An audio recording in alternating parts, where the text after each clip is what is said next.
پشتی 2 ساڵان جێڕاگرتنا سەرجەم چالاکیên hunerî û werzişî, li ser dema krîzên darayî û belavbûna petayê Koronayê, dubare Rêveberiya Perwerda Akrê dest bi çalakiyên xwe yên werzişî kirin. Li jêr çavdêriya Deverdarê Akrê, Rêveberiya Perwerda Akrê heşdemîn vîstvala yariyên Gorapan û Meydan û zêdetirî heftê xwendingehan bi rêve bir.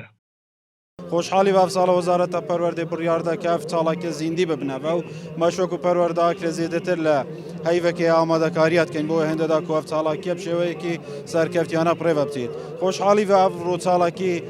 حتی بو وقته هاتو هیچ کشو گرفت نبوینه بسرکفتیا پریوه تیتونو هر وها جماره که زورا قطابخانه بجداری کریه که زیدتر له هشت قطابخانه افساله پشکا چالاکت ورزشی و دیدوانی الپرورده اکره رابیه بسازدانا و ویستاواله و گلک پرورده جل حریم کردستانی نهاتیه کرن بر زور قیرانه تین نهاتیه کرن بلام پرورده اکره خوشحالی و اف ویستاواله انجام ده و او قطابخانه پشکدار بین جماره 75 قطابخانه نه الوان قطابخانه جی آماده کرو که چا بجدار بی و بنراتش تنهاب که چا بجدار بی